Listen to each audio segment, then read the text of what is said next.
Our guest today is the legendary acting coach and film director Michell Danner. Now, her new film, Miranda's Victim, has an all-star cast with Abigail Breslin, also Luke Wilson and Ryan Phillippe, Andy Garcia, and Donald Sutherland, just to name a few. Now, the film tells the true story of Trish Weir, played by Abigail Breslin, who was kidnapped and raped by Ernesto Miranda, leading to the creation of the Miranda Rights. Now, Michell Danner is also one of Hollywood's top acting coaches and has worked privately with Salma Hayek, Gerard Butler, and Seth MacFarlane, even Penelope Cruz, and so many more. So how's that for A-list talent? Well, Michell was a longtime student of legendary acting teachers like Stella Adler and Hagen. And Michelle's eclectic approach, which she calls the golden box, allows actors the freedom to employ a wide variety of techniques. So, ladies and gentlemen, let's welcome legendary acting coach and film director Michell Danner and her brand new film, Miranda's Victim, to the show. Welcome, Michell.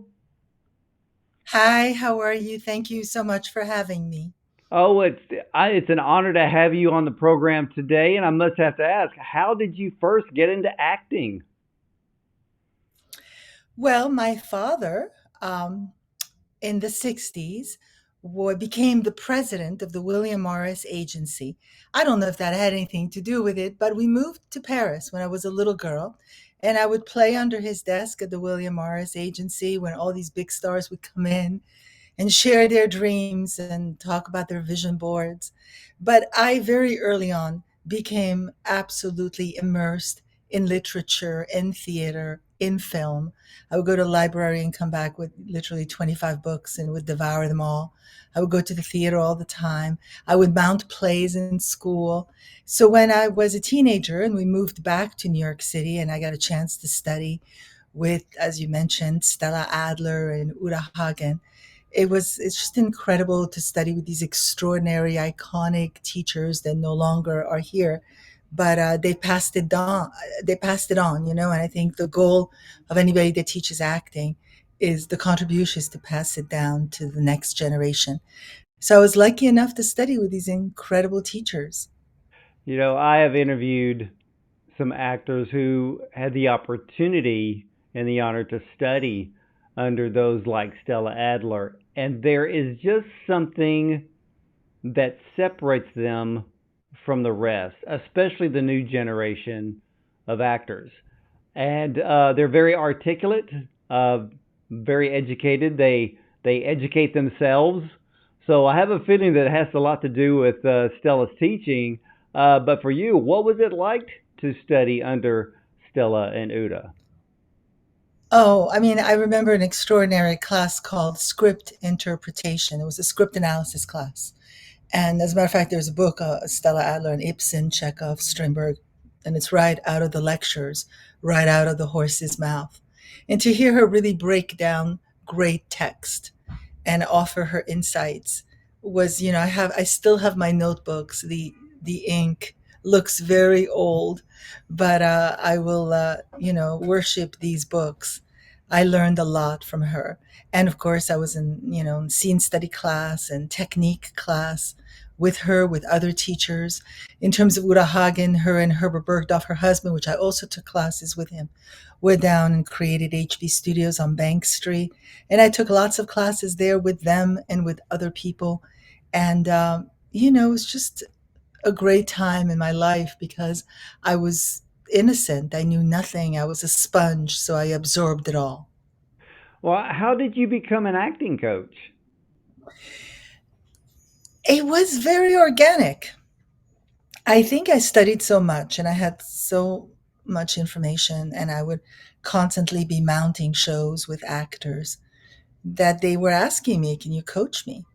And so at one point, I remember distinctly having three auditions that I had to go to. One was in Pasadena, the other one was in Hollywood, and the other one I think was in Long Beach. And I was like, I'm going to be in the car all day. And seven people called me to coach them. And I had to make a choice. I was like, well, I'm going to coach the seven people because, they need me. And the auditions, I'm not sure if I'm going to get them or not. And I'm in LA and I'm going to have to be in the car all day. So I chose that path and did not look back and did not regret it because there's just something wonderful when you see the light bulb go on in actors' eyes, and when you try to offer, some insights that work. Um, so that's how it came about. Then I started to teach classes, and then little by little, I opened a conservatory. Now I have two schools: the Los Angeles Acting Conservatory, with a lot of programs where students, actors come to study with us from different parts of the world, and a Michelle Danner Acting Studio, where there's also more classes for younger. Kids classes and camps, and we have a great space in Culver City, close to Sony Studios. We have a theater and we have a classroom and an outdoor space, and it's very quaint. Well, can you kind of give us a quick study of what you call the golden box? Yes, the golden box is for me, because I've studied with so many wonderful teachers in different philosophies, but I never believed in dogma. I always ran when somebody was like, "Well, this is how you do it. This is how you act." I was like, "What? That cannot be. There's got to be many different ways." And so my approach to it was eclectic. It was a little bit about using these tools and that tool, and I just believe that actors have to form their own toolbox, their golden box, only them. It's a unique key, it's their key, and they put tools in it that they feel work for them. Some people like to work with their imagination, some actors like to work with their personal lives. You learn things on set, you learn on stage every time you do a play. Life lessons also go in that golden box. So it's a unique toolbox, very personalized, very customized for the actor so that they can draw upon that. So when they start to work on a script, whether it be for the stage or for the screen, they can, take out their Crayola box and make choices regarding the character, regarding the relationships, regarding what they're doing in every moment. So Well, it's an that eclectic box.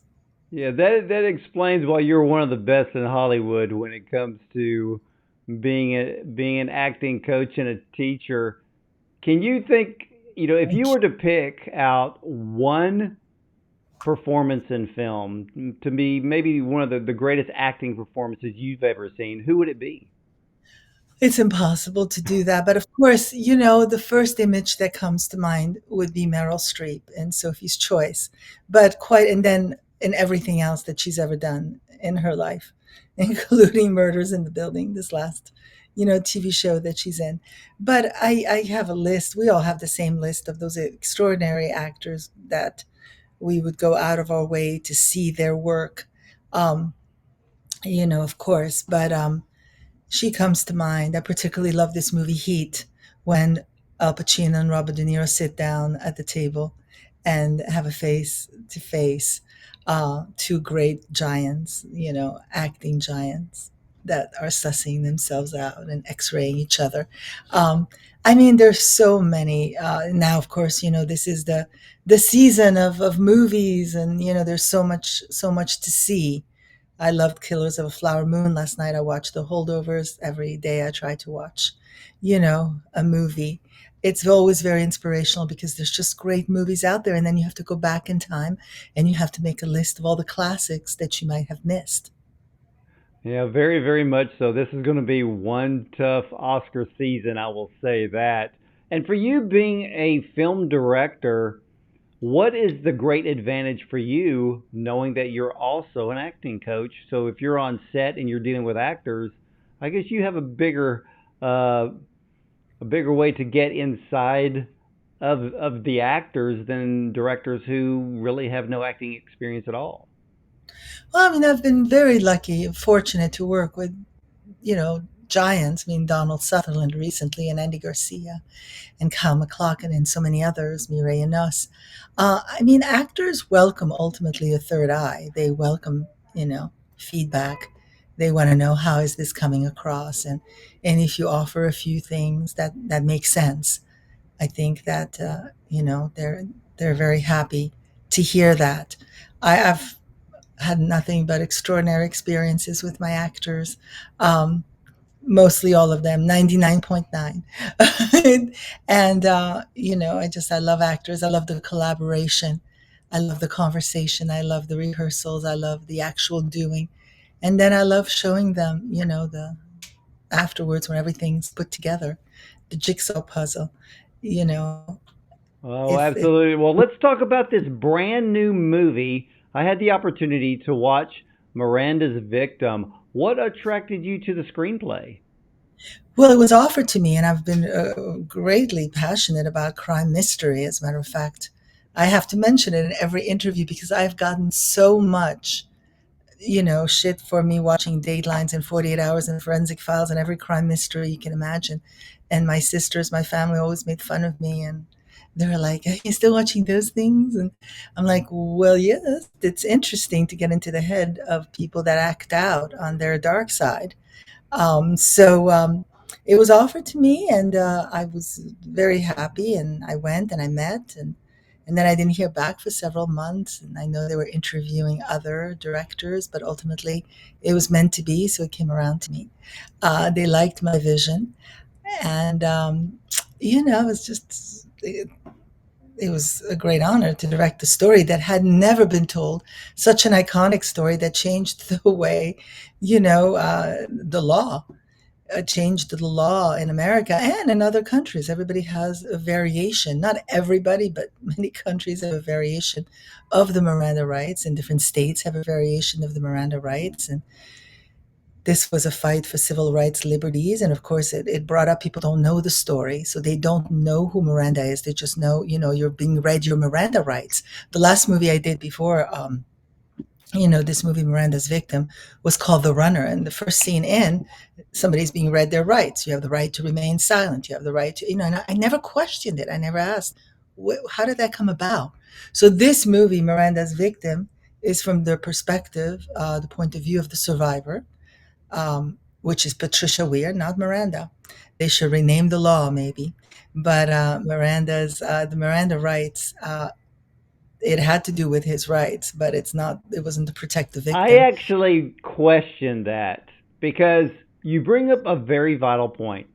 Throughout history, no one's ever questioned as to where these rights came from. And so I was a bit elated when your film came out to actually bring this story forward because, I mean, we talk about landmark cases at the Supreme Court, and this is a landmark case. And I have to agree with you because when I watched the film, I'm like, why would you name the law or the rights after the criminal? Right. Well, that's what happened. And, listen, the law is there for the guilty and it's there for the innocent. But Patricia Weir was the survivor, the victim, that was abducted at midnight on March 3rd, 1963, and driven to the desert. I actually went to Phoenix, Arizona as part of my research and walked her path from the night where she worked at the Paramount Theater. And then she took the bus and was driven to the desert. I went to the house that she grew up in, that she got married in. I went to Miranda's house. I went to the courthouse where he was indicted. There was this whole museum there with a strong presence about the case, about Ernesto Miranda. Um, I when I stood at the bus stop, I started to cry. I was surprised. I was myself, my God. I said, 60 years ago, this woman met, a horrific nightmare in this corner. And then I thought to myself, it should have been somebody else, not her. But then it had to be her, I said to myself, because she had the strength. She was brave enough to see it through. The story of the Miranda rights is is really intriguing. And for you to take on the story, and like you said, no one has ever questioned where the rights came from, but every crime drama, every film that we've ever seen, even every TV series, we hear the Miranda rights being read. But like you said, no one's ever questioned it.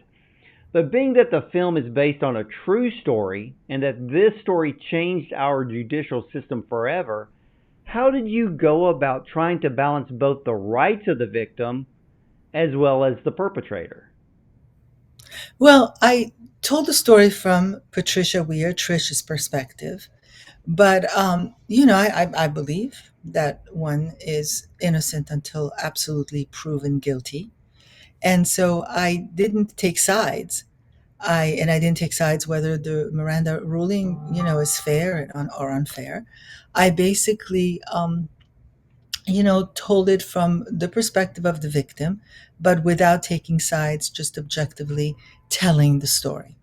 I mean, the fact, that the story had never been told, I didn't feel obliged to take a stance. I just wanted to relay it as truthfully, as authentically as possible. And, we did the festival circuit with this movie.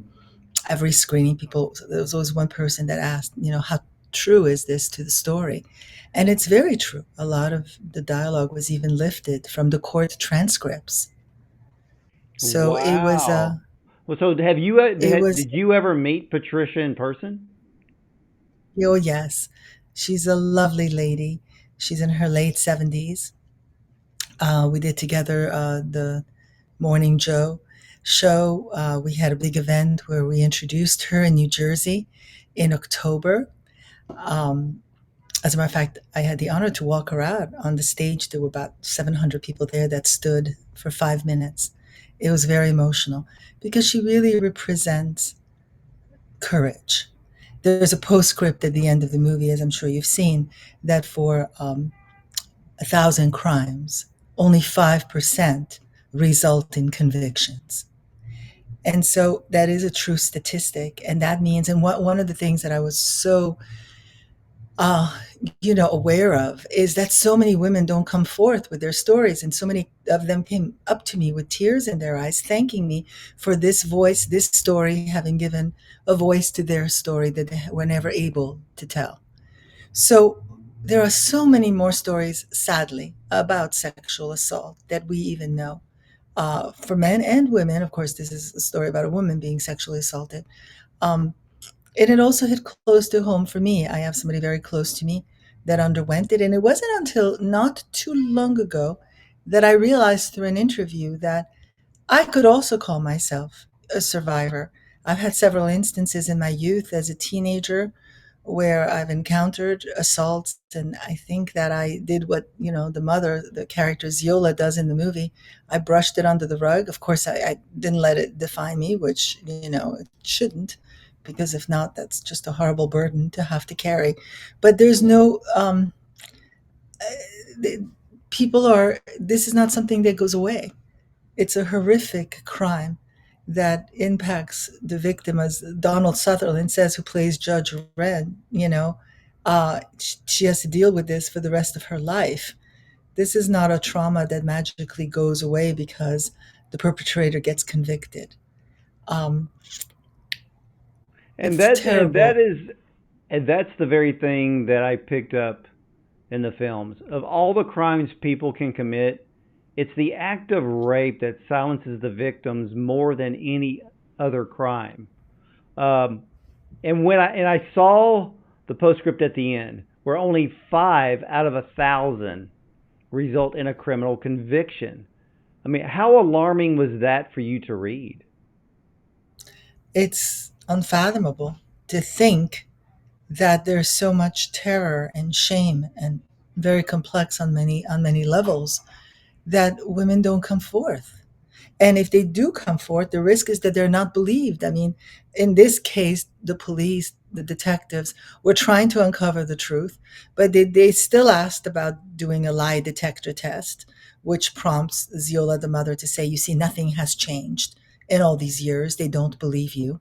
And there was a documentary not too long ago that I've seen about how, it's the elephant in the room.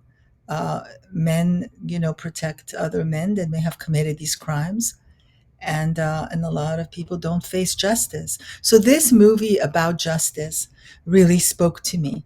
Um, and there isn't, I think, a person in the world, it's universal, that doesn't feel that, when something like this happens, justice should be served. And what I particularly liked about this story and fascinated me is how justice came full circle.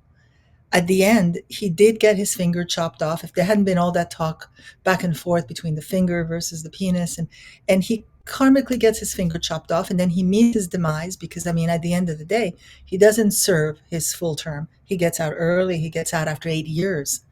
And I hope people don't watch this interview. They should watch the movie before watching Yeah, this spoiler interview. alert, But people, spoiler alert. Because, Michelle, the thing that really brought this I'm not going to say bring it home, but when the courtroom scenes are can be very traumatic because rape cases end up being they treat them as a he said she said situation, and then Right. you have lawyers and the way that they speak to people on the stand, and they only ask questions uh, to the point to where their questions are almost like traps.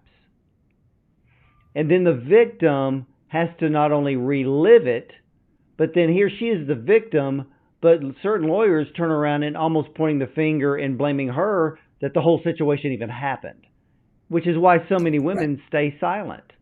Because just to get on the stand, that's almost as bad as the crimes in some cases, because it's Right. emotional rape. It's terrible. It's a horrific thing to have to relive, and it's PTSD. It's in your body. It's a horrific thing. Listen, there's so much violence in this world, but this particular brand of violence, this particular crime, because it's so predatory and because, you think many times, especially when it's men to women, sometimes it's women to men, but, predominantly it's men to women. You think of the man being, stronger than a woman and being able to overpower her physically, um, and then the damage that is done, physically and psychologically and spiritually and emotionally, it's just irreparable.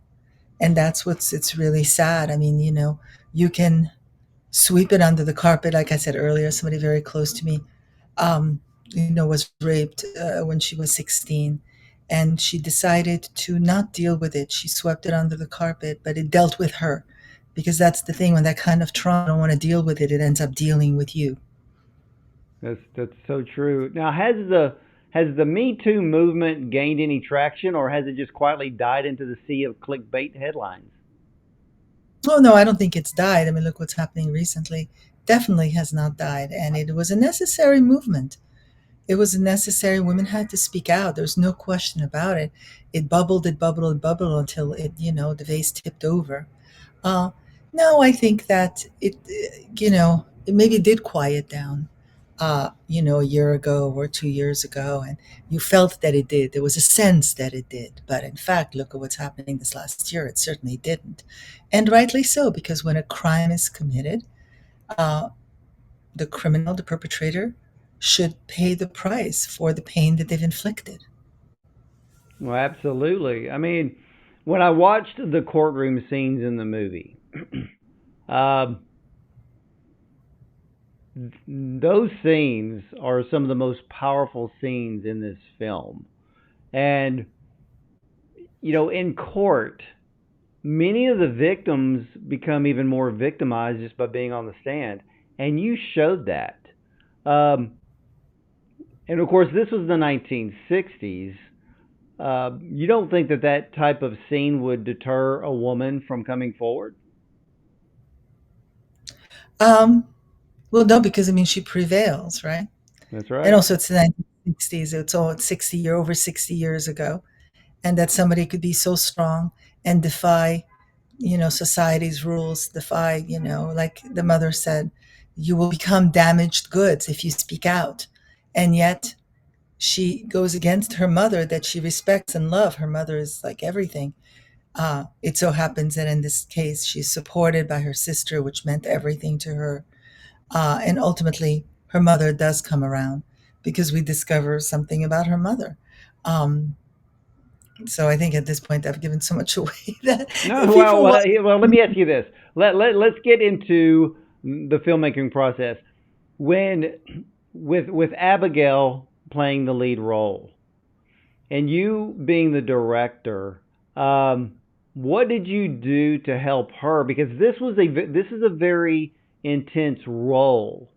Um, how did you, I guess, in a way, coach her through some of the difficult scenes? yeah, we talked a lot. I think she felt that I was always there for her. We talked, we rehearsed. Um, I tried to create a safe environment for her so she could take risks and plunge deep inside of her. It also so happens that she is a survivor. of sexual assault, and that's publicized. She said it. She said it to me the first time we got together. Uh, she said, that's why it scares me so much to do this. And I said, but you will heal people by doing this. You will contribute something really important to the conversation. She almost didn't do it, and then she was brave enough to decide to do it. Um, I didn't think she brought, some incredible layers to the character, on every level.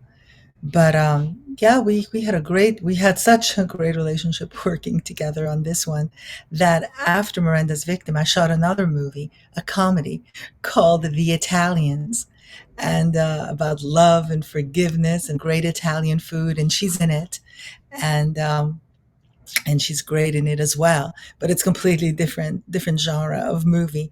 But we that's how well we got along, that we wanted to work together again with each other. Well, that was really good for her because she's going from this very intense role, and then to do something fun and lighthearted afterwards. That I can see where that would be extremely helpful for for one's psyche when it comes to things like that. Right. Well, for the rest of the cast, for you, what was the casting process like? I mean, because you have an all-star cast in this movie. Yeah, I was able to get my first choices in many instances: Donald Sutherland, Andy Garcia, Count McLaughlin, Brent Sexton, who plays the Detective Neely's, Enrique Murciano, who happens to have been a student of mine a long time ago, and who actually, his first movie, he's in my first movie, and it was his first movie. And I've always called him since to work, but he's always been busy. He's very successful. He works a lot. And this last time he said, I'm just going to have them kill me off this series so I can come do this. That's Enrique Murciano.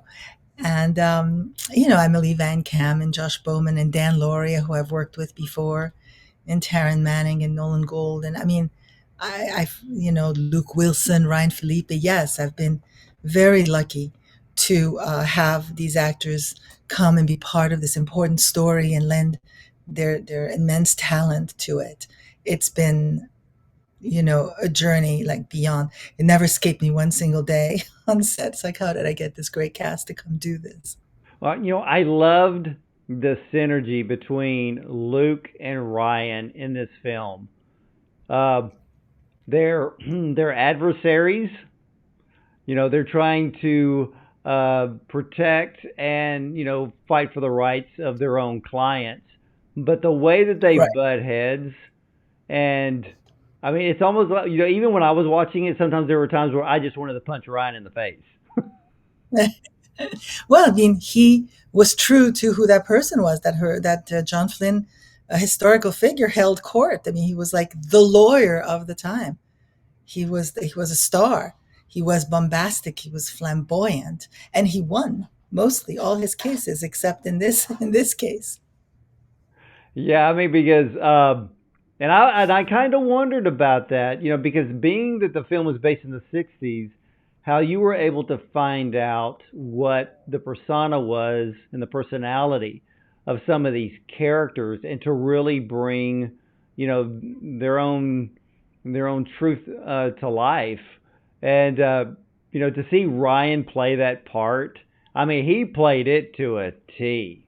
And I thought it was probably one of the strongest. And next to Abigail's, I think Ryan's is one of the strongest performances in the film. Absolutely, he's a great actor, first of all, but he came in and took on the flame of this lawyer from the first scene. He really understood how to play him, and he had a great time doing it. I can imagine. Now I know that this film reminds us how the resiliency of survivors and their courage to come forward can spark change. What do you hope that your film will do in terms of those who have been a victim of sexual assault? I hope that this will inspire people to keep coming forth and not bury their stories, because when you do that, I think you harm yourself more than coming forth with it. So I hope this is an inspirational movie that will not only inspire people that sadly enough have had something like this so traumatic happen to them, but also people that know people that can be there for them and support them through it. I completely agree. Now, what do you have coming up for 2024? Well, I'm editing right now this comedy called The Italians.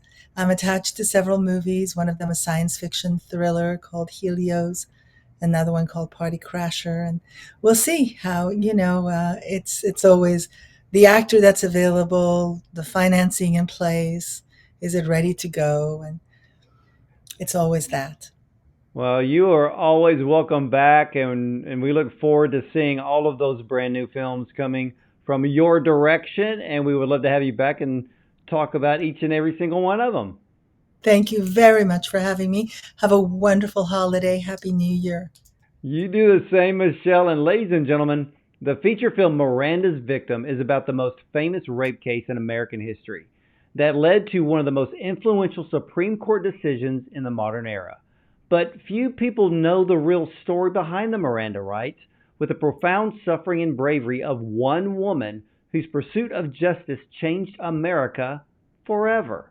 Now, from director Michell Danner comes Miranda's Victim, which tells the story of Patricia Weir, who is a teenager who was kidnapped and raped by Ernesto Miranda as she returned home from her job.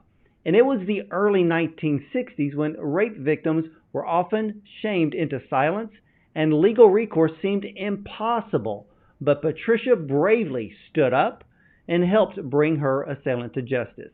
However, Ernesto Miranda was also considered a victim of sloppy police work and a failure by well-intentioned law enforcement officers to inform him of his legal rights.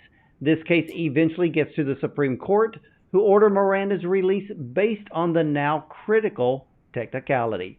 Miranda's Victim is a must-see film that is emotional and shows what one endures and how lawyers will twist the words of those who have been traumatized by sexual assault and then verbally assault them on the stand.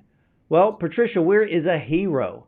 And if you have ever been a victim of sexual assault, you need to call 1-800-656-4673, a 24/7 hotline. Don't live in silence. Those who are victims of sexual assault feel like they are living with a death sentence of guilt, shame, and in some cases, personal blame. And you don't have to. Again, call 1-800-656-4673 for help. And again, thank you, Michelle, for sharing your film and your acting technique with us today. Thank you again. Thank you. And again, ladies and gentlemen, you can catch all the replays of our interviews with the top film directors, producers, and screenwriters, as well as actors, and more on both of our YouTube channels, both on Bond on Cinema and the Dr. Ward Bond Show. And we're also available on a dozen audio platforms as well. So I want to thank you for watching and listening, and I hope to see you at the movies.